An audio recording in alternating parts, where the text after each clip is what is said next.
One point becomes clear, though unsettling. When a man looks at a woman, his gaze doesn't stop at her movements or even her words. It extends beyond her body. Yes, that includes her breasts. This isn't malicious, but rather a sign of maturity, because the male brain is programmed to respond to specific biological cues.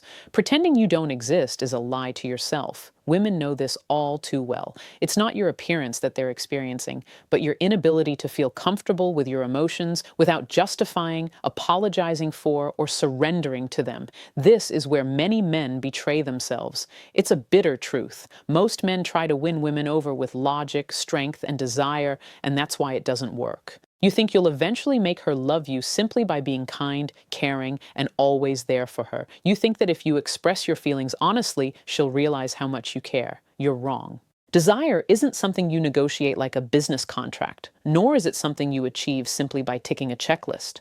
What I'm about to explain might make you uncomfortable, but if you listen to it until the end, you'll fully understand why certain situations keep recurring in your life. A woman's desires are not governed by logic, morality, or kindness, but rather by her nervous system. This is a mistake many mature, intelligent, and level-headed men make without realizing it. As one grows older, one learns to be rational, to anticipate, and to do things the right way. This applies to most aspects of life, except here. And here's where the first misunderstanding arises. You might think that attraction follows the same rules as your adult life. But it doesn't.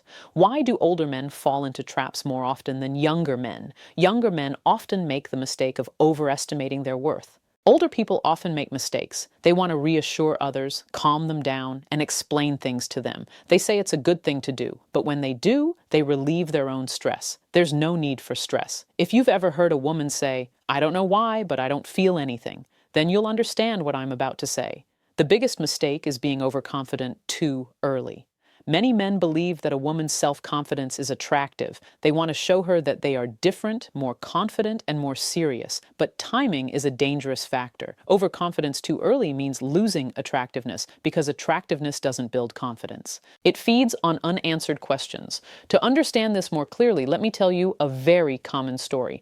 Mark, 42, is a recently divorced, stable, calm, and responsible man. He meets a wonderful woman. He does everything perfectly, but without realizing it, he eliminates all doubts. He leaves no room for imagination, no room for illusions, no room for longing. When you say, "You're beautiful, but I'm not attracted to you," it's not just vague talk. It's a physical reaction. And this is where many men fall into a serious analytical error. Desire doesn't respect fairness. Desire is unjust. It's illogical. It doesn't value effort. It responds to a sense of value. And this sense is governed by very subtle rules. The first rule is simple and harsh and often overlooked. The more you possess something, the less valuable it becomes. When you are always on call, always available, always flexible, you send the implicit message, "My time is not valuable." If your time isn't valued, it's not yours either. This dynamic is clearly illustrated in the following example. Pierre, 50,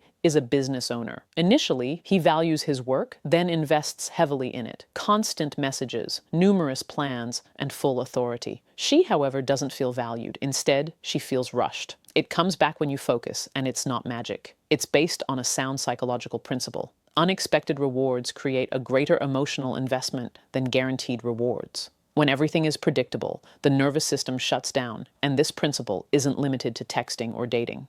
This also applies to your lifestyle. It's a necessary pause before we move on to another topic. If you've started identifying personality patterns, past experiences, phrases you've heard before, and recurring misunderstandings, it's no coincidence. In The Female Psyche, I show you precisely these patterns. Why do some women communicate without explanation? How is desire truly aroused? And how can you ensure a clear male perspective without playing any part?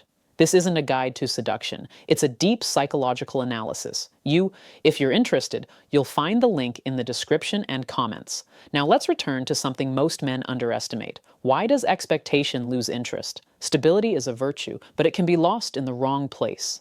When every interaction feels the same, the mind gets bored, and the example below perfectly illustrates this hidden trap. For Alan, 48, everything is perfect and unforgettable. There's no tension, no contradiction. She feels nothing. This emotional emptiness often leads to a paradoxical reaction. When a woman pursues too many things, tension arises. even in a balanced woman. Desire seeks space.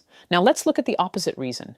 Why do women desire attractive men in the first place? Preselection is a biological shortcut. A man with social standing is automatically valued, and Daniel is a prime example. Daniel no longer desires infidelity. He lives in this place, and everything changes. But beware, the opposite is even stronger. Desire hates desire. Anxiety is a biological warning signal. The right person isn't there. So what's the solution? A radical shift in thinking. Stop trying to convince, start choosing. Stop trying to prove, start observing. How does this look in practice? Stick to the plan, accept silence, embrace differences, and live life to the fullest. Every gesture conveys the same message. This person is independent, and that's the message that captures attention. Attention isn't something to be negotiated. It's something to be created. You don't have to be better. You just have to be present. Your attention should be valuable, not just a demand. If you enjoyed this video, please leave a comment. Tell me where you found yourself. Please come in. We won't show it here. We'll explain it to you. Sir,